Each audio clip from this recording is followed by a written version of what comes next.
recording. There we go. So, okay, well, let's start with Rod's questions then. We'll just start there. Well, the ones I had that I came across were about how the list of things that Samson wasn't supposed to do, like the touch dead animals and that kind of stuff, and how he had scooped the honey out of the lion's carcass after he killed it. Right. And like I said, you kind of pretty much explained it in your sermon that he did stuff he wasn't supposed to. It was just like when in 16:1 where it says that he spent the night with a prostitute. I'm looking going, okay, well, did they have a different definition for prostitute then compared to what we had? And so it was, like I said, it kind of all fell in line to what you were saying, that he did things that he was not supposed to do. And yeah, I'm going to say this again. I think I may have said it last week, because you have to remember that the book of Judges is a book, maybe the only book in the whole Bible that is written to show, that highlights no goodness in anyone. It's all about how bad Israel was before they had a king. It's the whole purpose of the book, is to show how far they strayed from where they were when they entered the land. And Joshua said, I don't know what you're going to do, but as for me and my household, we will serve the Lord. And they were all gangbusters. Yes, we're going to do that. And a generation later, they've all forgotten. So, and that's really important to remember, because you're like, God, why were you okay with this? The whole point was he wasn't okay with any of it. He wasn't okay with any of it. So,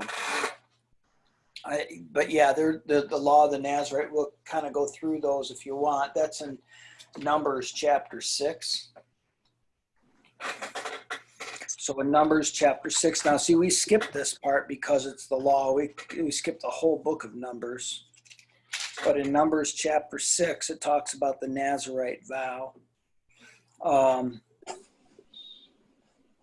And I think it's interesting. This is kind of interesting if you look at it, is that both men and women both can take a Nazarite vow. All right, so you look at chapter 6, verse 2 in Numbers. It says, "Speak to the people of Israel and say to them, when either a man or a woman makes a special vow of a Nazarite, separate himself to the Lord, he shall separate himself from wine and strong drink. He shall drink no vinegar made from wine or strong drink, and he shall not drink the juice of grapes or eat grapes, fresh or dried, all the days of his separation. He shall eat nothing that is produced by the grapevine, not even the seeds or the skins." So like I use grapeseed oil to cook with sometimes now, because it's supposed to be healthier. I don't know, once upon a time they said margarine was healthy, so who knows. But anyway, but they wouldn't even be able to do that. All the days of his vow of separation, no razor shall touch his head until the time is completed, for which time he separates himself to the Lord. And he shall be holy, and he shall set the locks of hair of his head, let locks of his hair grow long. All the days that he separates himself to the Lord, he shall not go near a dead body, or even for his father or his mother, or for his brother or sister. If they die, he make himself unclean, because his separation to God is on his head. All the days of his separation remain holy to the Lord. And if a man dies suddenly beside him and defiles his consecrated head, then he shall shave his head on the day of his cleansing, and on the 7th day he shall shave it, and on the 8th day he shall bring 2 turtle doves or 2 pigeons to the priest to the entrance of the tent of meeting, and the priest shall offer one as a sin offering and the other for a burnt offering, and they shall make atonement for him, because he sinned for the reason of the dead body. He'll crown himself in the same day and prepare himself to the Lord for the days of his separation. Basically, he has to start the whole thing all over again. And one of the things I read about this is, in order to be careful when they got to the end of the Nazarite vow, they would actually, later after the temple was built, they would sleep in the temple, in one of the temple courts. It's actually in the temple court of the women, in that area, so they could keep themselves away from potentially somebody dying or anything that would defile them, so they could finish out their vow So when they got to the end, they would just live there like the last week, and then they would do these sacrifices and stuff. Then they would cut their hair, and then the hair that was cut off was burnt as an offering at the end of the Nazarite vow. But there are three lifelong Nazarites that are in the Bible. Beth's not fiance yet, should be sometime, but her boyfriend, they've been dating 2 years or whatever. He actually took a Nazarite vow. I've never met a Christian besides him that has done this. So he ever since he did that, he didn't cut his hair, so his hair is really long.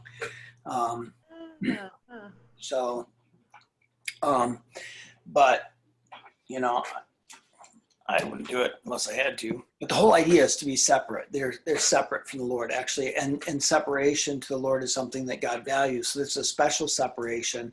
But the Hebrews, Israelites, were all supposed to be separate from all the other nations, right? The priests are separate from the people. And as Christians, we're supposed to be separate from the world. Where the separation is really important. We're not supposed to be like the rest of the world. We're supposed to be separate. We're supposed to be different. What do you think separation looks like for us today?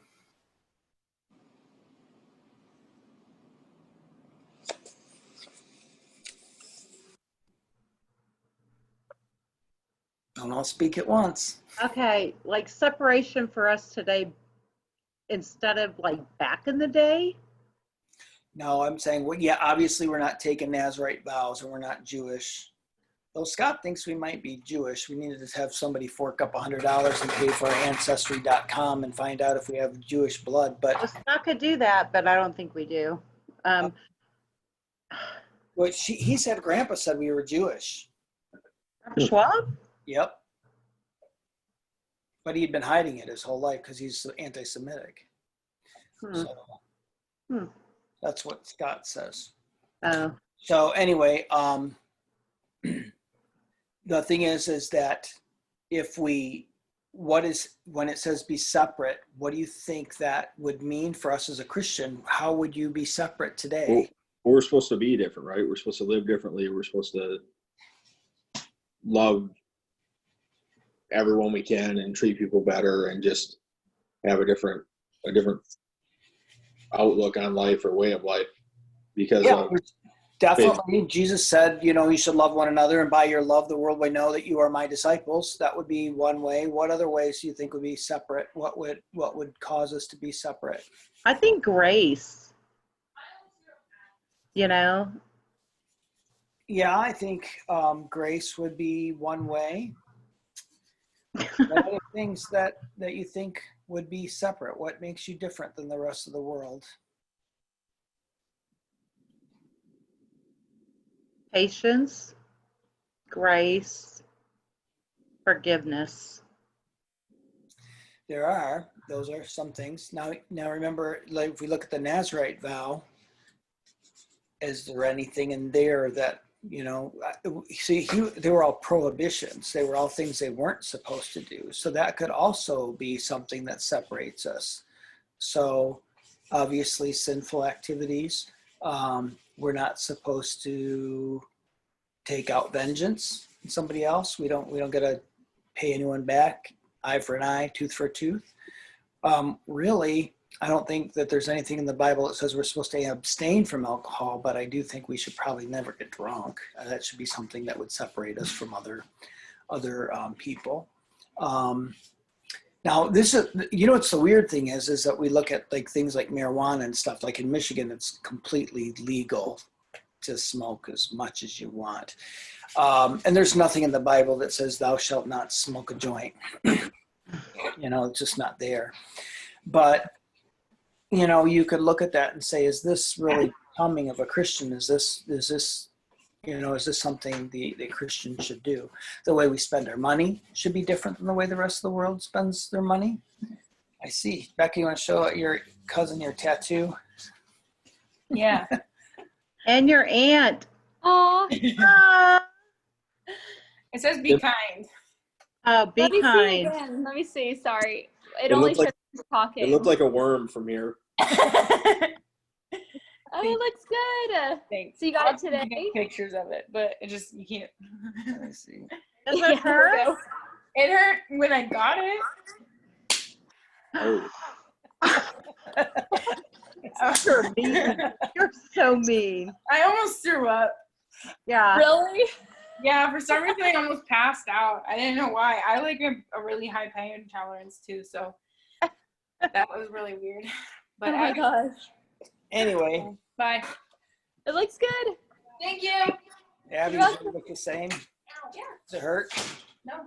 No, it doesn't hurt, Abby. I didn't even cry. You didn't even cry. You want to say hi to Haley and Aunt Mindy? Joanne? Aunt Mindy. I know, messed up. Hello. Hi. So Hey, there's sweet girl.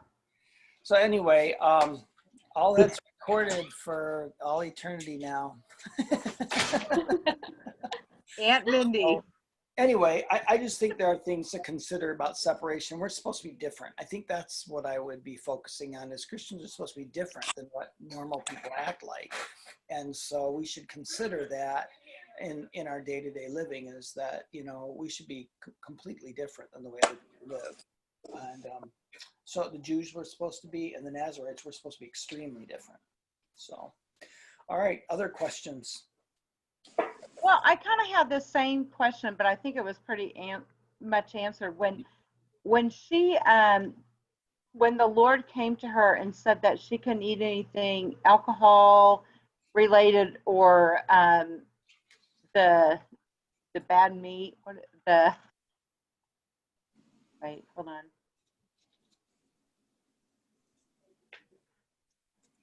Eat nothing Unclean, the unclean meat. And so, but it never really said that he couldn't cut her hair. So that was more of a tradition, what you're saying. No, that's part of the law. So That's part of the law. But even though it says that she couldn't do that, she can have any fermented drinks or eat anything unclean. Yes. That went to her son as Correct. well. Yeah, because you're eating it and he's feeding off what the mother eats. And so he was not allowed to do that either. Correct. The vow is the way they're supposed to live, but he was considered a Nazarite from before he was born. So that's Okay. why the mother was not allowed to do these things either. She wasn't supposed to go near a dead body. She was not supposed to consume anything a Nazarite couldn't consume. If she cut her hair, it wouldn't affect his hair. So she probably could have. It's not clear on that, but she couldn't eat any unclean thing. So there's all those animals Jews couldn't eat that she couldn't eat either. Anyway, she shouldn't have been able to eat those things anyway, but also no grape juice for her for 9 months. And so she already knew those things were clear, but he just wanted to clear Jesus the Lord. Well, Wanted to clarify that to her, just say make sure you don't this is the only time in the Bible that somebody's been told your child is going to be a Nazarite and in your womb. So if you look at chapter 13,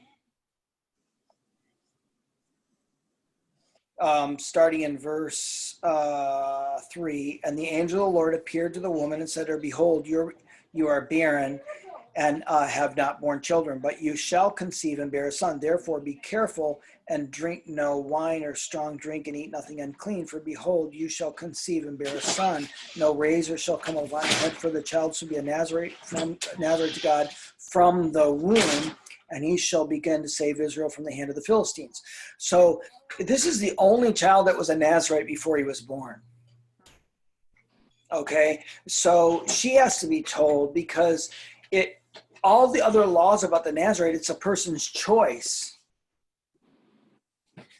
Samuel was called to be a Nazarite.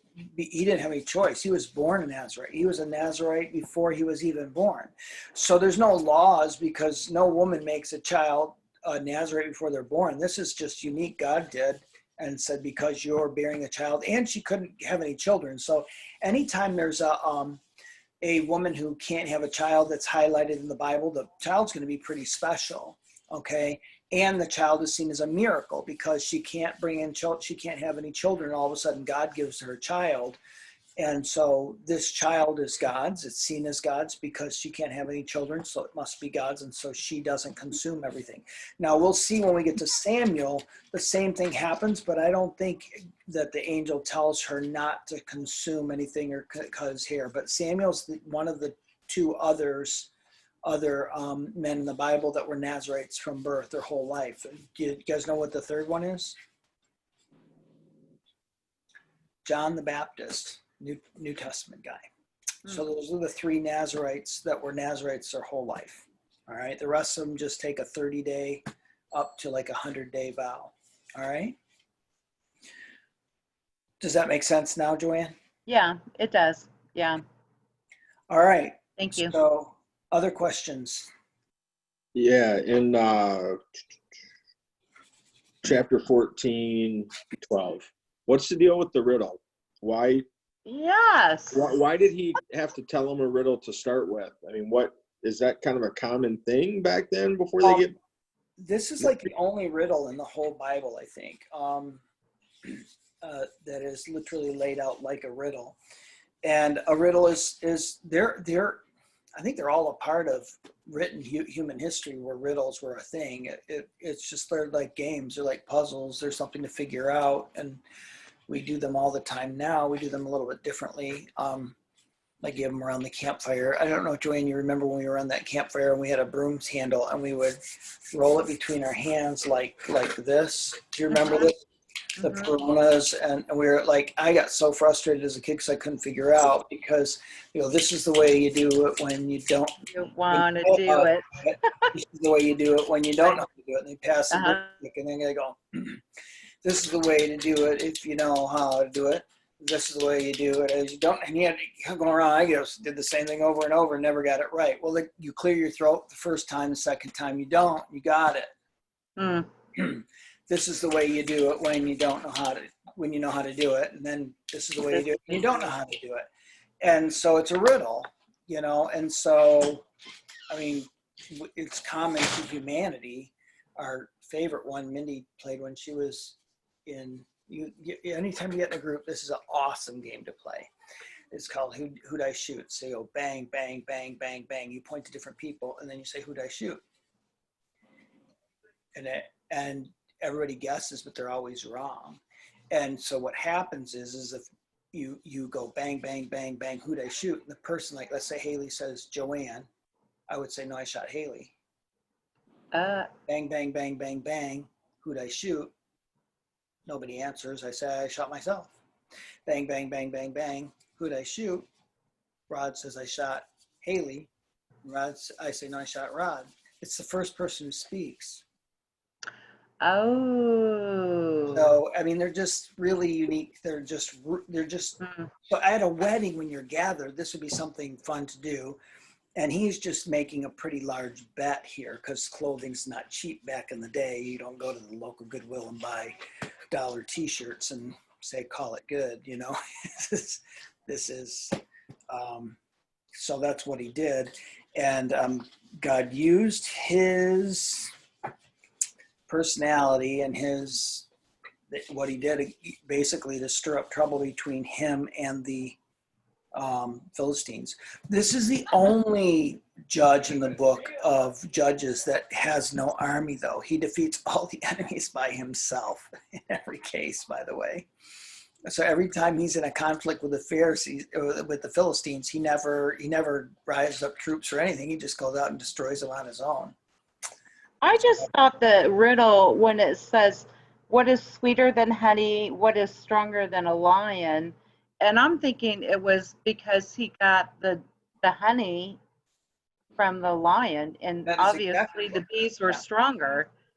So I'm wondering if he's using these riddles in his own, what he should not have done, Yeah, but he just, and I think it's a pretty tough riddle. I mean, I don't know anybody who would have got it, Out of the eater came something to eat.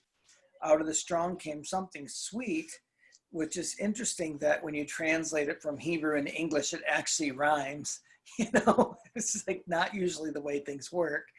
But, so out of the eater would be a lion as the eater came something to eat. All right. But that could have been out of a dog. Yeah. You know, who ate something, you know, that anything, any animal that eats something, you could, you know, so out of the strong came something sweet. I mean, now granted, it could have been a dog that drank the wine. I don't know. But it's like, That but doesn't give you the answers. it's a pretty tough riddle. There's no way they could answer this. Yeah. There's no way. They were pretty foolish to say, sure, give me the riddle and we'll try and solve it when there's that much on the line, but they were pretty foolish as well. So anyway, they went after his wife to do that, and then he gets ticked off, and then the father of his wife gave it to his best man. This is not cool. You know, so it's a mess. It's a mess. Any more questions? Yeah, when I'm gonna go back to 14. I can't hear you. You're gonna have to look at your camera. Oh, I'm going to go back to Samson's marriage, 14. Yeah. And it says, but Samson said to his father, get her for me, for she is the right one for me. And then in this Bible, it says, his parents did not know that this was from the Lord, who is seeking occasion for confront the Palestinians, for at that time they were ruled over Israel. Israel, yeah. In this Bible that you suggested, it Yeah. said that that he wanted, he wanted it for himself, and he wasn't seeking out God. Like he was saying, I want her, but he didn't. Do I have to? Matter of fact, they do a more direct translation. So in verse 3, at the end of verse 3, it says, get her for me, she is right in my eyes. Right. That's a more direct translation of what's actually going on. The meaning is she's right for me. But the Hebrew points out that connection to these other verses that we're going to cover, that we covered when we read on to, and I'll get to this a little bit later, but the chapter 18, verse 1 says, in those days there was no king in Israel, and in those days no, that's not that one actually. Let me see here. I'm going to look at a little bit further. If you look at the very last verse of the whole book, it does it, but there's other places. It's 4 places it does this, but the very last verse of the book says, in those days there was no king in Israel, and everyone did what was right in his own what? Eyes. So that's exactly what Samson did. She's right in my eyes, meaning it doesn't matter what God wants. It's right in my eyes. It should be right. Got that? We're going to pick that up a little bit later, but I think it's fascinating. I like the ESV translation. It's a good translation, and what they're doing is they're picking up on something that both is a good translation. The NIV saying she's the right one for me is essentially what he's saying, but the Hebrew has a nuance in here to connect it to what's really going on in Israel. Because everybody's doing what's right in their own eyes, including Samson. He's doing what's right in his own eyes. She's right in my eyes, whether she's Hebrew or not. Got it? Mm-hmm. So I think that's really important. Did you have another question about that? No, I just didn't understand Why? I can't hear you, Joanne. I said I just didn't understand why it was like in parentheses. This is what God wanted, but This was from the Lord. This is in verse 4. His father and mother yeah. did And not know. so this is a NIV. Yeah, But okay. But because it's editorial. So the writer of the book is letting the writers know that God was using this. What am I looking for at your? Oh, here, let me point. You're asking about the parentheses? Yeah. But Why it's isn't it right here. Hold on, let me point. Yes. What is the question? Why is it in parentheses? Yeah. Okay, like I'm trying to say, it's separating it out from the story. This happens, this happens, this happens. Oh, but wait, parentheses. The parents didn't know the Lord This was was looking through okay. it. It's just for the reader to get an extra information than the story would normally get. So it's like the narrator's note. Like Okay. when they say, and it's that way still to this day, or those rocks still stand there this day. That's a narrator, the writer, letting us have information that wasn't in the original story. Okay. Okay. And it's another way of just saying God is using Samson's corrupt nature it could be seen as two ways, really. It could be seen that God really was trying to set this up in order to create the disturbance, or God was using Samson's abominable behavior to create the tension. So and it's difficult to see, but that's the way God is all the way through the Bible. There's times it's like, did you set this up, or you same with like Pharaoh. Remember, it's like, did God harden Pharaoh's heart, or did Pharaoh harden his heart? It's both. It says both. So but Samson, no matter what, is not without blame here. He is not a good leader.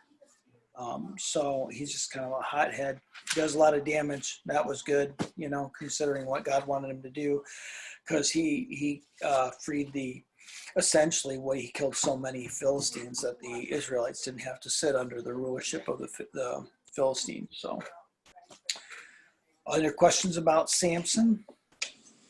I think God knew what he was getting into with Samson. You think God knew? well, of course he knew. Yeah, of course he knew.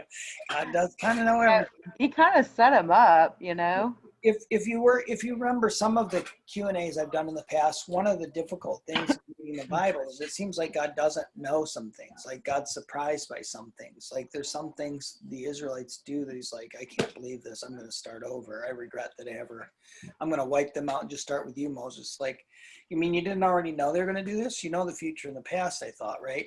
So it presents God in a way that he knows everything, but then sometimes it just seems like he doesn't. And that's just a mystery to me. I don't think anybody has a really good answer about that. So same thing with Judas and Jesus. He knew Judas was going to betray him, but did he just make Judas just for the purpose of betraying Jesus, or I don't know. Man, they're good questions for maybe later. Like when we see him, say, okay, God, you kind of did some of these people wrong. Where are they now? I don't know. And he'll say, I didn't do them wrong. This is what happened. Go, oh, you're smarter than me. I don't know. We'll see. Haley, you got any questions you wrote down this week? Yeah, with Samson and Delilah, Yeah. she keeps asking him, tell me the secret of your great strength. Yeah. How does he not get curious on why she keeps asking him? He must have been snockered or something. I don't know. I'm like, you are so stupid. Yeah. But I will tell you this: through the history of the world, women have a power over men all their own. Yeah. Can really get men to do things that they normally wouldn't do when they're in their right mind. Yeah. So, it's interesting. Men have overpowered women throughout the history of the world, and most atrocities done to women are by men, obviously, but they do have a power that's pretty undeniable. Well, Yeah, I'm just like, why doesn't he ask her, why do you want to know this so bad? Well, partly that would kind of ruin the story. Yeah. part of me feels like he lost his wife, and then he goes to a whorehouse, and part of me, I just wonder, like, he's lost his wife, and I think he probably loved her. It sounded like, well, but maybe not what God wanted her, but I think he loved her. And then he goes to a whorehouse, and I just think he was very vulnerable, or lonely, and just wanted somebody to, I think he was going over some traumatic things for killing all those people and killing lions. I'm just wondering if he was just vulnerable and wanted love and wanted to receive that, and so he was vulnerable to that. I don't know. Yeah, I don't know. It would be a guess. No matter what we get, it's all speculation. You know, we draw out what the writer wants us to understand and know, and when we fill in the blanks, sometimes it's just speculation. We don't know. Yeah. Because I mean, I'm thinking, man, you were dumb. You know, I think you were really dumb, for real. So Yeah. anyway, I mean, either it was, you know, a game and he was showing off every time, like after the first time, and yeah, but he told her the truth the fourth time. You know, no more games. He told her the truth. I mean, and she's complaining about him not really loving her. She didn't really love him. Obviously, she'd rather have the money than him. So she did it for the silver. So, right? I am going to check something right here. Because Mindy could be working on that table and say she's listening, but there's no way she could listen over that. She's standing, so it's like it's noisy. So, anyway,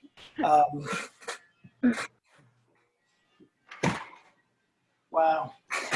Anyway, so we get. Do we have any other questions about Samson and Delilah?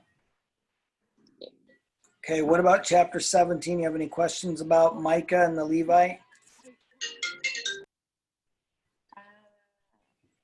This is a pretty bizarre story.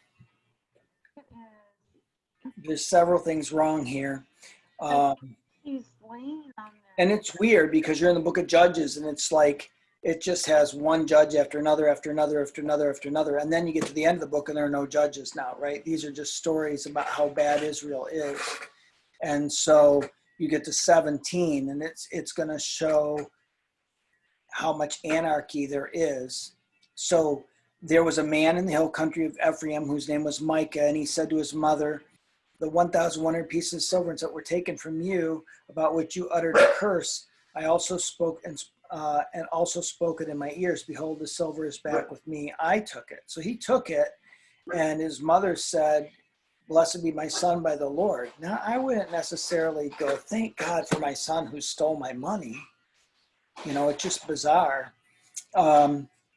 And she gave him, she dedicated the silver from her hand to his, for my son to make a carved image. So she's using God's name, because if you look in verse 3, I think it is, no, 2, right before verse 2 said, blessed be my son by the Lord. Those are all capital letters. That's Yahweh. That's his proper name.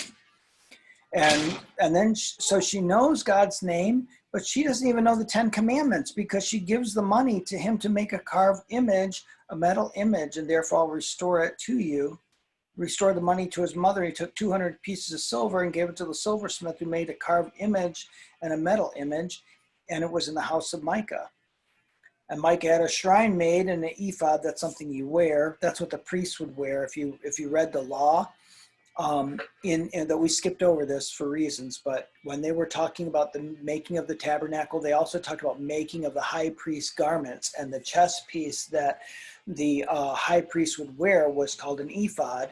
It was a something you put over like a vest, and it had 12 stones on it, all representing each of the tribes of Israel. Each had a different color stone, and that's where he went before God. So ephod would be seen somebody intermediary between God and the people would wear.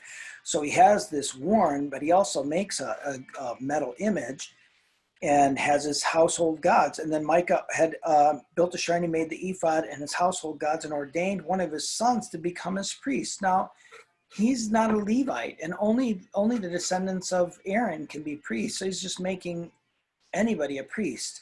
So then when a man comes from Bethlehem of Judah, and he was a Levite, he's not a descendant of the priesthood, but he makes him a priest. It's a little closer, but he's making a priest for these fake gods, you know, this fake idol that he made. And then the Danites come, and they were having a hard time taking over their land in the south. It would have been just north of Judah. and they were having a hard time overcoming their enemies. So they went up north, all the way up to the northern extremes of where Israel is, and attacked. But as they were going through, they end up taking the priest, the Levite, with them to become a priest of Dan. Dan has just, I think, had a hard time being faithful Jews through the whole of the Old Testament. And what's interesting, if you go to the book of Revelation,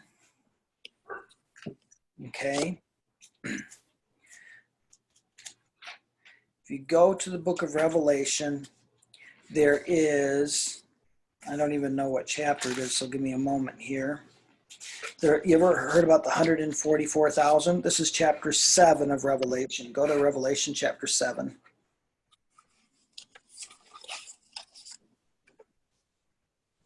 And starting in verse 4, he says, "And I heard a number of the sealed 144,000 sealed from every tribe of the sons of Israel." Right? You hear every tribe. Look down at those tribes and see where Dan is. There's none. Yeah, Dan's not there. Dan's missing. Oh. So remember now, Joseph was split into two tribes, Manasseh and Ephraim, his two sons. If you guys remember that story, right, where his father took the two sons of Joseph, and he blessed them separately, and they said they're mine, and they each had an inheritance. So now there's really 13 tribes, because Joseph got two portions. He got the blessing of the oldest son, double portion of the inheritance, but he got two different properties, two tribes. So that would be 13 tribes if you included Levi, but Levi didn't get land. So what happens here is you have the tribe of Joseph. You see that? There's no tribe of Ephraim. So Joseph is the tribe of Ephraim.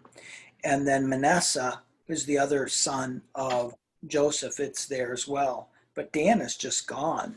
That is, if there ever is a missing tribe of Israel, it's Dan. He's just gone. So they didn't take the land they were supposed to. They went up north and took the land up there, which would be like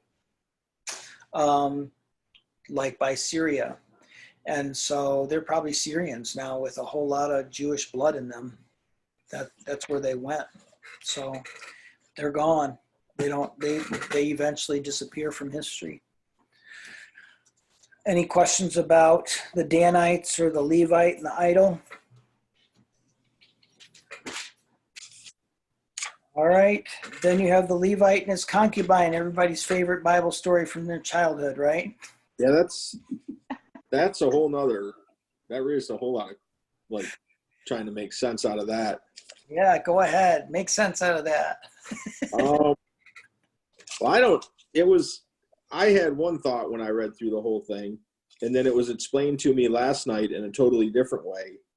I guess part of it, I didn't realize that Judges was all about all the bad stuff that they did, because I looked at it going, he went all the way back to get her. He wanted her. And then as they're coming back and all this happens, he like quickly gives her up. Like, oh man, I got to save myself. So go ahead and, take her. And then it causes all this death afterwards to the Benjaminites. But there was also a part going, his guy that was with him kept wanting to stop earlier.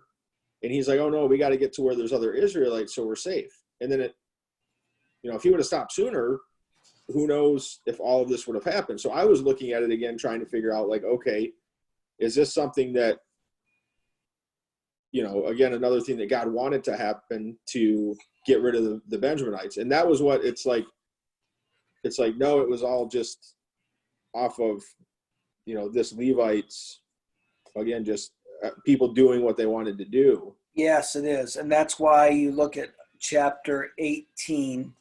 You see, there is no king in Israel. This is verse 1. There was no king in Israel in those days. The tribe of Benjamin and Dan were seeking. So you got that verse, right? And then verse 19. It has another in those days. I'm trying to think of all the places where there was no, let me see here.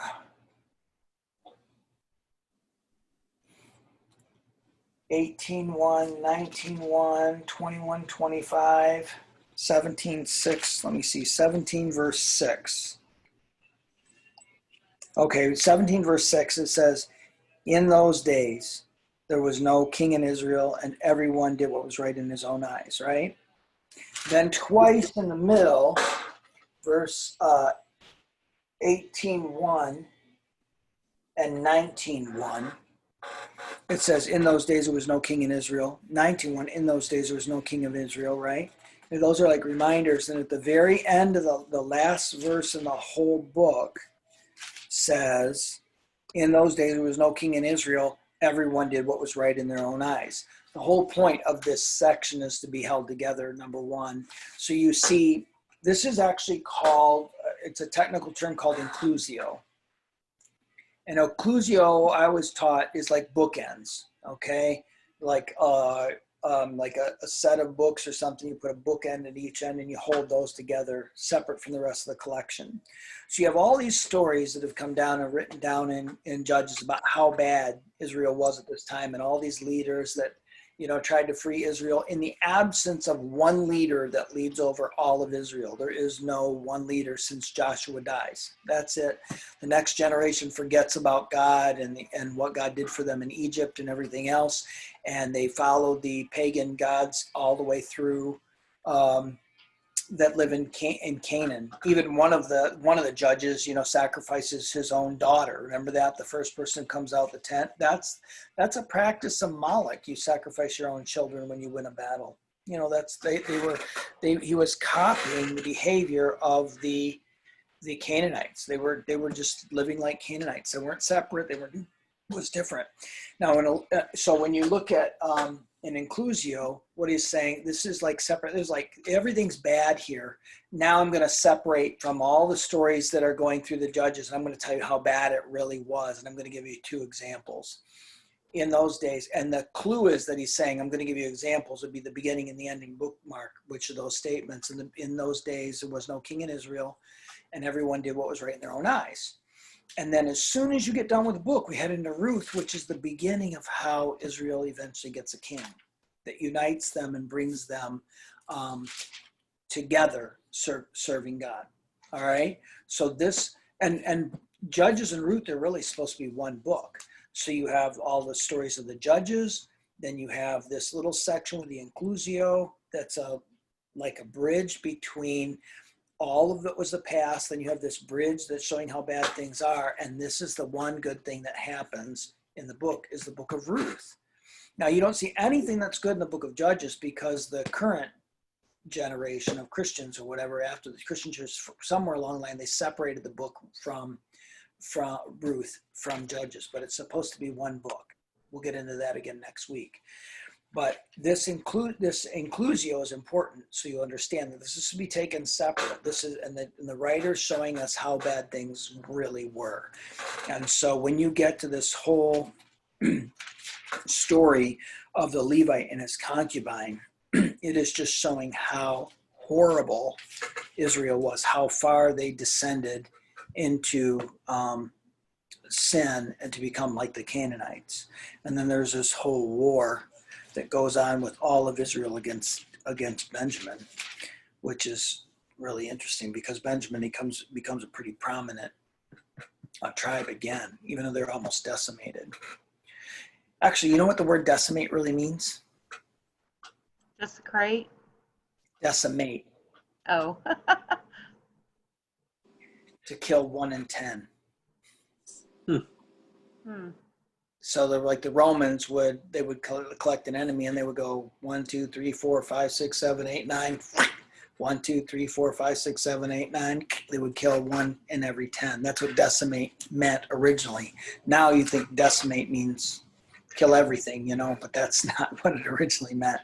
So when I say decimate is really, but I mean, Dan was like almost obliterated. So, and then they did some strange practices to preserve that tribe for sure. Questions about the whole story with the Levite and his concubine?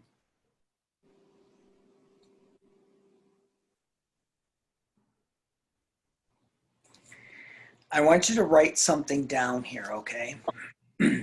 I want you to remember this story. Homework. Okay. Well, I want you to remember, if you're not doing Zoom classes when this comes up, when you get to King Saul, I want you to go back and read this story. Because the stories are very interesting in the way they link together, okay? And you'll have to remember when you read this thing. So this is what I want you to write down. When we read about King Saul, this is going to be in Samuel, in the book of Samuel.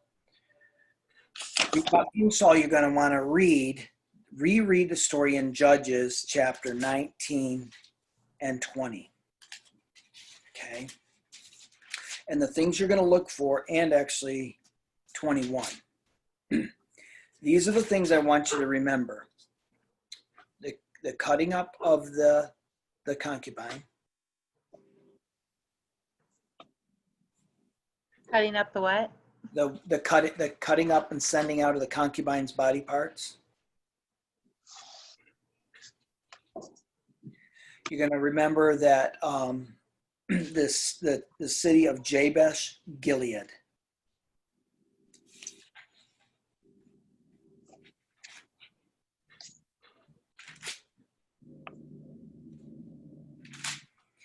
And then you got to remember that Saul is a descendant of these people. He was a Benjamite, coming a few generations later. He's a Benjamite.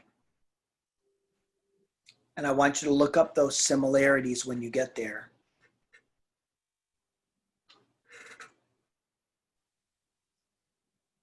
All right? You're going to email this to us? Nope. Your own study. Because I'm spelling every other word wrong. Jabesh Gilead is in chapter 21, and it's the town that they destroyed so if you look at verse 8, Jabesh Gilead. And they destroyed that town. And they took the 400 daughters who had never been with a man or whatever and gave them as husbands or women to the Benjamites, right? So Saul is a descendant of one of these women. Probably. There's 200 that come from another town where they have a festival and they say, just go grab one. Strange practice, I know. It's like, I'd be ticked. Taking my daughter just off? Nope, not happening. Bring her back. That's right. All right. Any other thoughts on this whole strange story?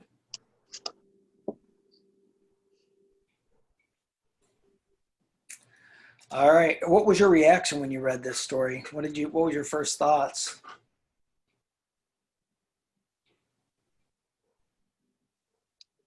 It just seems, I don't know. It seems like a lot of people that got killed over this guy avenging his concubine getting killed, but he was okay with, her being raped to save him. Yeah, that is. But then also what I thought was interesting was that like a lot of people died in all of this and like no one's even named by name. Like it's a Levite. It's like it's like it seems important that all of this happened, but it's not even a guy that carries a name of any kind. It's just another time where something bad happened. But there's also the part where they, in 20, I guess, where they started praying to God for direction. So that was kind of interesting too, because at some point God got involved and said, okay, well, this is what you should do. Yeah. So I thought that was interesting too. Yeah, he did direct, and he did give them victory after they lost a couple of times. They did actually win at one point, and they went back to God to decide what to do. They were upset about, they didn't want Benjamin completely being wiped out. As upset they were at what Benjamin had did. And it's odd, there's a lot of things I think that are odd. It's like, okay, so one town does this, right? It's one town that's guilty. It's not all of Benjamin. But when all of Israel comes together and say, give up these men, like they did this with Samson, the Philistines come say, give us Samson, right? And what do? They didn't gather together and say, heck no, we're not giving up one of ours. No, they said, we're going to tie you up and give it to them because they rule us, right? So the Benjamites are united. No, we're defending our brothers here. We're not going to let you just take these men. So they're defending the sinfulness of this one town. And so, but then when they want to go and say, okay, which town that didn't get involved, let's go kill all them and take their daughters who don't have husbands. It's not like the Ephraim said, wait a minute, that's our town. You're not going to go. They didn't gather together and defend one of their towns. And like, what's worse? Okay. Benjamite has this town where the guys wanted to rape the guy, and instead they raped and killed his concubine. And over here in Ephraim, they just didn't join the fight.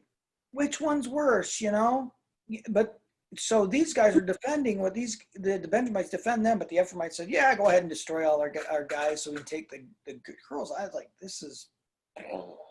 I don't understand their reasoning whatsoever. So that's one of the things that I thought was really strange.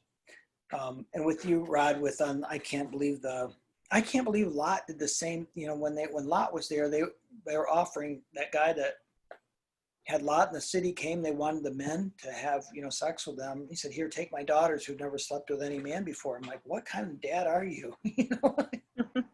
But like you always say, it's a different. I mean, they had it's a different time. They had no value, so they saved themselves over. It's not how it is today. Yeah, it's not. It's interesting that many times Christians are criticized for its treatment of women or whatever, that they're not equal or whatever. But if it wasn't for Christianity and Judaism, we wouldn't value women either.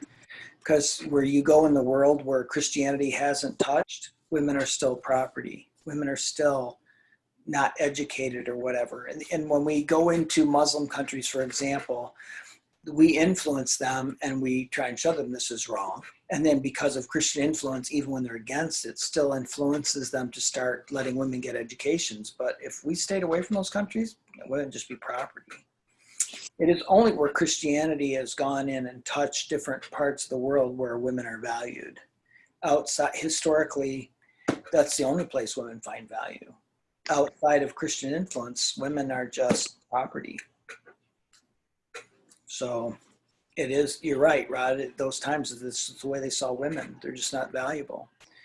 That God would have laws to protect women is not found anywhere else in the world. Women are not that valuable.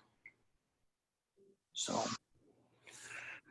Mindy had read a book. It was a homeschooling book we had. I can't remember the title of it. It was a book about a Chinese family. And it was written by a woman who was raised in China as a daughter of a missionary. And it was the culture before the communists took over China, what it was like. And this man wanted a wife, so he saved up his money. He was with his dad and the two of them. He was saved up his money and he went to the local rich guy's house, which is a walled almost city, village, and bought a slave to be his wife. She became his wife, and she had a couple of sons and then a daughter, and then there was a famine. And she was pregnant again. And they were getting ready to go to another city where they gave away food to those who were starving because there was no rain. There was no famine. He had lots of land, but he couldn't farm it. He was losing everything. And they went, and before they went, she gave birth to the baby, who was a daughter, and she killed the daughter because it was just a slave, because it was a girl. So if it's a girl, it's just a slave. And so she killed her own baby. But if it was a boy, she would have saved it. It's even in modern China, they have problems having enough women because when they pronounce you can only have one child, they would abort them if they were a girl and they would have them if they were a guy. You take out Christian influence, that's what you get. Women aren't worth much, So Anyway, any other discussion on Judges before we move on next week to Ruth?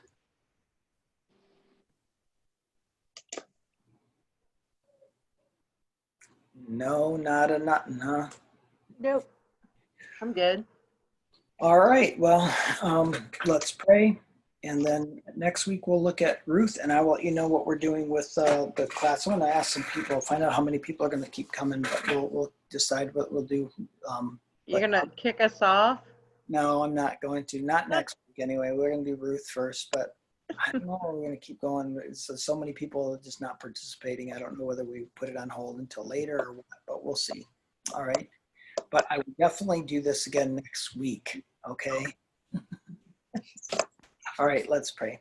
Father in heaven, thank you so much for your word. And it's just interesting, Father, that you have preserved so much history. And we thank you that your word is reliable, that it's historically reliable, that it's truth, that everything we need to know about you and everything we need to know about living in this world is found in its pages. So we thank you for giving it to us that we might study and learn from it, draw our hearts closer to you. Lord, cause us to be separate, not necessarily Levites, but something better, Christians who live in a world where they need to know that you are real and that you make a difference in this world by showing that they make a difference in our lives. And I pray, Lord, that happens in each one of us and that we become an influence in this world for you. In Jesus' name, amen. Amen. All right. I will see you guys next week then. All right. Do you got a Alright. second, Rick, that you Yeah, can I stick do. around? Yeah. Okay. All right. See you later, Haley and Joanne. Hey, I actually do have a Yep. question. What? So in I'm recording again now. 19 What? and 19 and 20 or verse 22. So they pounded at the door. Wait a second. Are you there? Okay. 1922, did you say? 19 verse Yeah. 22. What? So they pounded at the door. The old man, or they shouted to the old man, "Bring out the man who came to your house so we can have sex with him." Yeah. I remember like previously we talked about that and they wanted to do that. Is it because you said they were like angelic beings? That I think is true of Sodom and Gomorrah. I don't necessarily think this is true here. Didn't God like destroy the angelic beings? So then this wouldn't be an angelic being? Well, okay. Remember, yes, God destroyed and punished the fallen angelic beings or the Yeah. spiritual beings, right? Who had sex with women in chapter 6, described in chapter 6 of Genesis. When you get to Sodom and Gomorrah, there is 3 men that come from heaven. One is like God the Father. The Lord's talking to Abraham, right? And the other 2 go down to spy out what's going on in Sodom. All right. And so you do have 2 spiritual beings going down. We don't know who they are for sure. We don't even know the one that saved could be Jesus, could be the Father, could be the Father, Son, Holy Spirit. It could be Jesus and two angelic beings, warriors. I don't know what they are. But anyway, those 2 go down and they definitely look somewhat different. They still look like men, but they would have recognized, wait a second, we've heard all these stories about these angelic beings that had tremendous physical relationships with women. We want to try. And we don't get many chances where angels come down to earth. So these are, send them out. Because they didn't do this with Lot. Lot visited Sodom and they didn't do this with him. And then he lived there. So, I mean, if they did that to every visitor, obviously no one would move to Sodom, right? So it was just these 2 beings. It's a very similar story here, but they're not angelic beings. This is just a Levite priest. And for whatever reason, they wanted to come and have sex with this Levite. Okay. But not the same. Okay. All right. Now I can stop the recording again. Yeah.